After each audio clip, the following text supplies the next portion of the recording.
yang berjudul pengaruh penyuluhan praktik personal hygiene saat menstruasi terhadap pengetahuan dan sikap siswi di SMK Kesehatan Kabupaten Selatan.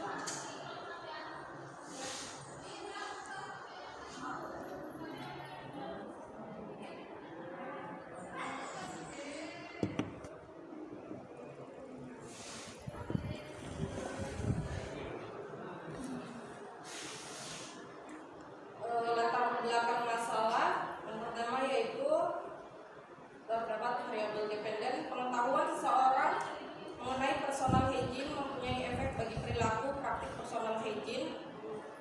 Setiap orang dapat menjaga kebersihan diri serta merawat kesehatan daerah kewanitaannya atau alat reproduksinya. Dilakukannya pendidikan kesehatan tentang praktik personal hygiene saat menstruasi pada siswi mengenai kesehatan reproduksi sangatlah penting bagi mereka agar mendapatkan informasi dan pengetahuan yang benar tentang bagaimana cara menjaga kebersihan diri dan kesehatan reproduksinya. Sikap seseorang juga mempengaruhi perilaku personal hygiene saat menstruasi. Sikap dalam merawat kebersihan diri yang kurang saat menstruasi biasanya juga berdampak dari kurangnya kesadaran diri karena disebabkan dari minimnya informasi yang didapatkan seseorang tentang bagaimana cara menjaga personal hygiene saat menstruasi yang baik dan benar.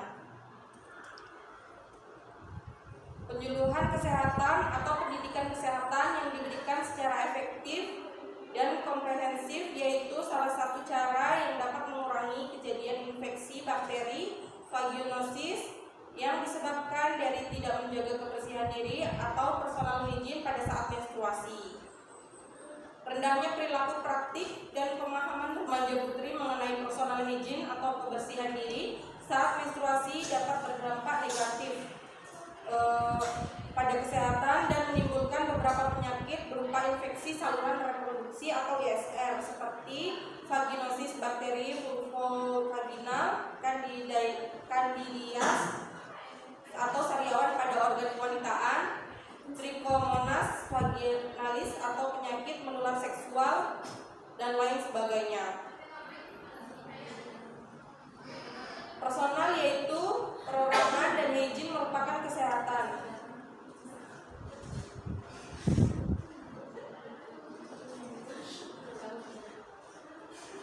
Kebersihan merupakan tindakan-tindakan seseorang untuk tetap menjaga pola hidup bersih dan kesehatan pada daerah kewanitaan selama haid atau menstruasi, sehingga bisa terhindar dari infeksi alat reproduksi.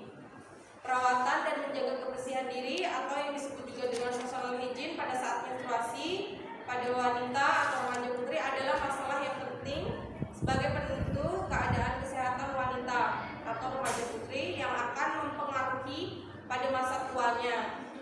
Selain itu, perawatan kebersihan diri yang tidak baik juga akan menimbulkan macam-macam penyakit organ reproduksi seperti keputihan, bahkan juga terkena infeksi saluran reproduksi. Pada masa remaja, yaitu di mana masa anak menuju periode peralihan ke masa dewasa. Pada saat masa-masa ini diawali dengan suatu periode pematangan organ reproduksi pada manusia yang juga bisa dikenal dengan sebutan masa pubertas. Masa pubertas pada wanita atau remaja putri yaitu ditandai dengan terjadinya haid atau menstruasi. Haid menstruasi adalah kejadian fisiologis pada wanita yang sudah remaja. Pada hal ini, hormon-hormon reproduksi wanita sudah mulai bekerja, tetapi tidak semua wanita dapat mengalami masa haid atau menstruasi dengan normal. Banyak remaja putri yang juga mengalami keluhan-keluhan selama haid atau menstruasi berlangsung. Beberapa keluhan yang bisa dialami wanita selama haid atau menstruasi yaitu seperti iritasi pada area genital disertai adanya rasa perih, vulvovaginitis, gejala-gejala gatal-gatal di vulva, bau yang tidak sedap, dan vaginitis. Semua keluhan itu akan semakin memburuk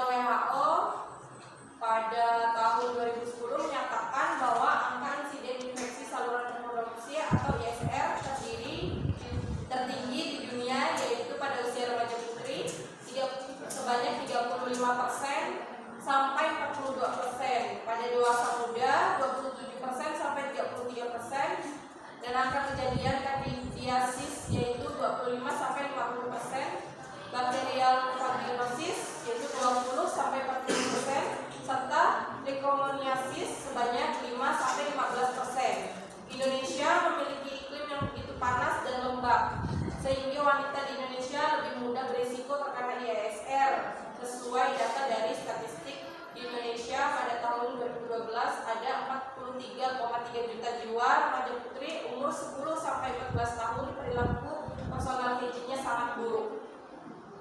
Di Indonesia, angka kejadian GSR diakibatkan kurangnya kebersihan pada organ intim atau organ kewanitaannya atau vagina masih sangat tinggi. Total penderita ISR di Indonesia yaitu 90 sampai 100 masalah per 100.000 penduduk wanita per tahun. Berdasarkan data dari Riskesdas 2018,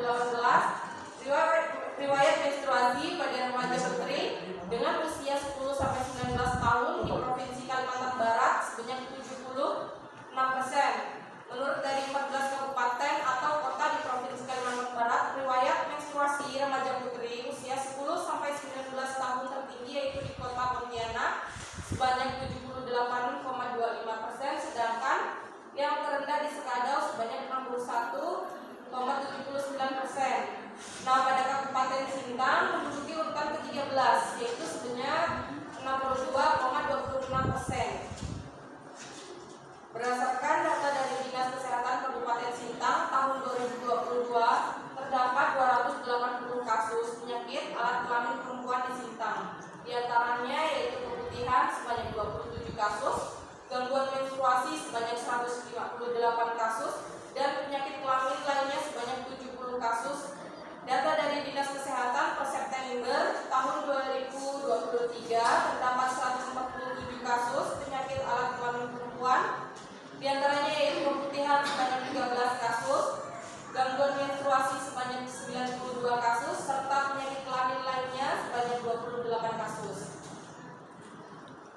Berdasarkan hasil dari survei awal atau studi kasus yang dilakukan di SMK Kesehatan Kabupaten Raya Sintang pada tanggal 5 sampai 7 Oktober 2023 melalui wawancara dan menjawab pertanyaan mengenai personal hygiene menggunakan Google Form kepada 206 siswi di SMK Kesehatan Kabupaten Raya Sintang, didapatkan 93,45% siswi yang mengeringkan organ kewanitaan menggunakan tisu atau handuk bersih setelah buang air kecil atau buang air besar. Ada 113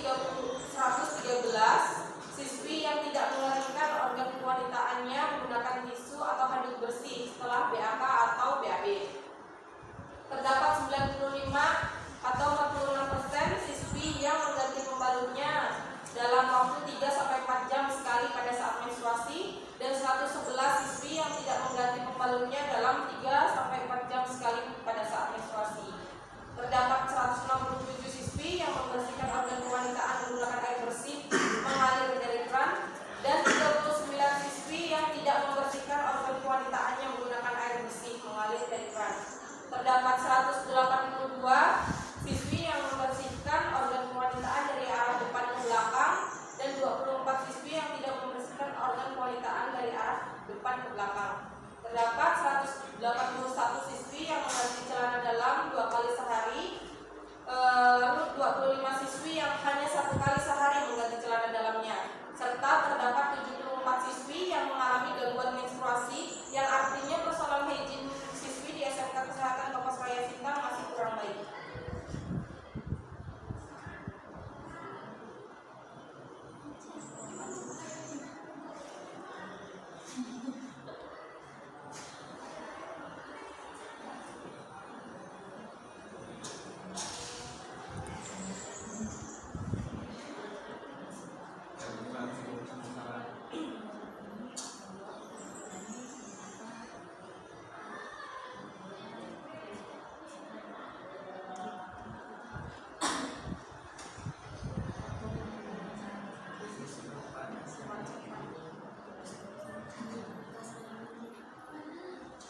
Rumusan masalah yang pertama yaitu ada pernyataan masalah. Personal hygiene selama haid atau menstruasi pada remaja putri yaitu menjaga kesehatan dan kebersihan selama menstruasi berlangsung. Dengan menjaga kebersihan tersebut dapat diharapkan terhindar dari resiko beberapa penyakit seperti infeksi saluran reproduksi dan infeksi chlamydia atau penyakit menular seksual.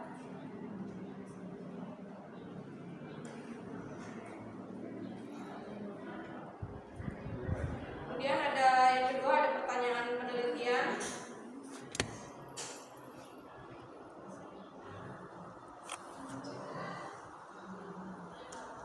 Berdasarkan dari permasalahan yang terjadi, maka peneliti merumuskan pernyataan dalam penelitian, yaitu apakah ada pengaruh penyuluhan praktik personal hygiene saat menstruasi terhadap pengetahuan dan sikap siswi di SMK Kesehatan Kapuas Raya Sintang. Selanjutnya yaitu tujuan. Pertama, tujuan umum. Adapun maksud dari penelitian ini yaitu untuk mengetahui apakah ada pengaruh penyuluhan praktik personal hygiene saat menstruasi terhadap pengetahuan dan sikap siswi di SMK Kesehatan Kapuas Raya Sintang. Yang kedua, ada tujuan khusus, yaitu menggambarkan perilaku personal hygiene saat menstruasi pada remaja putri. Kemudian mengetahui pengetahuan tentang praktik personal hygiene saat menstruasi sebelum dan setelah diberikan penyuluhan pada siswi SMK Kesehatan Kapuas Raya Sintang.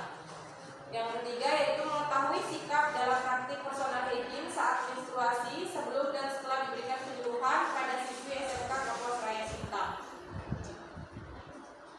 Manfaat penelitian yang pertama itu adalah manfaat teoritis. Hasil dari penelitian ini yaitu bisa menjadi harapan pengembangan pada ilmu kesehatan masyarakat dan informasi mengenai pengaruh penyuluhan tentang praktik personal hygiene saat menstruasi terhadap pengetahuan dan sikap siswi di SMK Kesehatan Kapuas Raya Sintang. Manfaat praktis bagi siswi.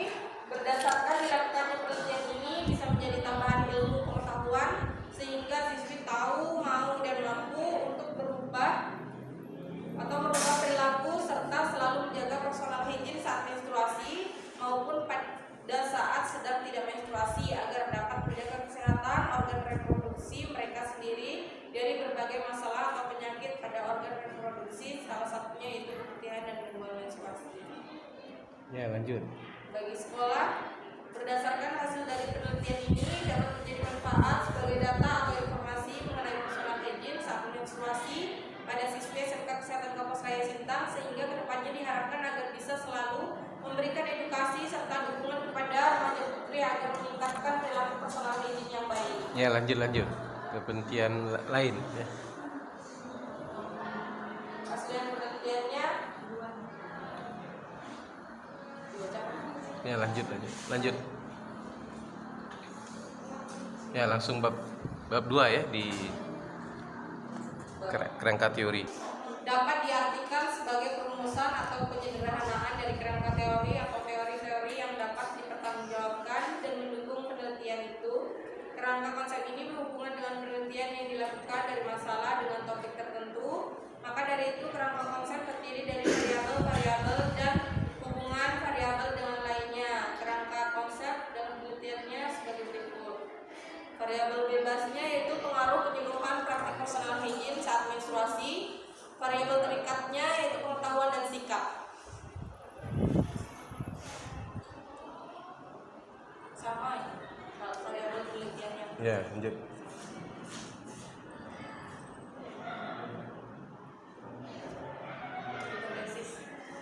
Ya, lanjut.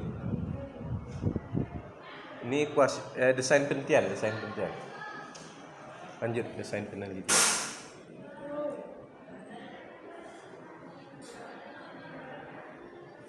Penelitian ini menggunakan pendekatan kuantitatif. Metode kuantitatif dipakai untuk mempelajari populasi dan sampel tertentu. Instrumen penelitian digunakan untuk mengumpulkan data, kemudian dianalisis secara statistik untuk menguji hipotesis yang sudah dibuat.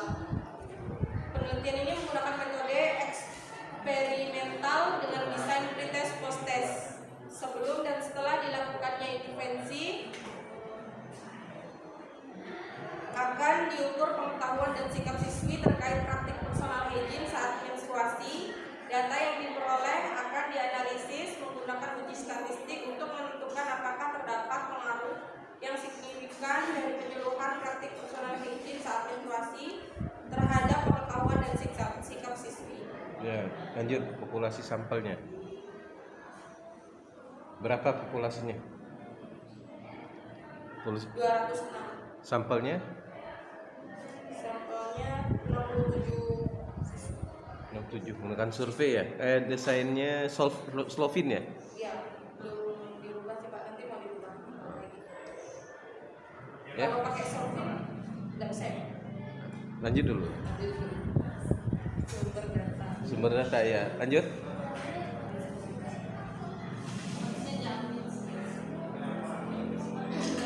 Lanjut, cepat perhatian.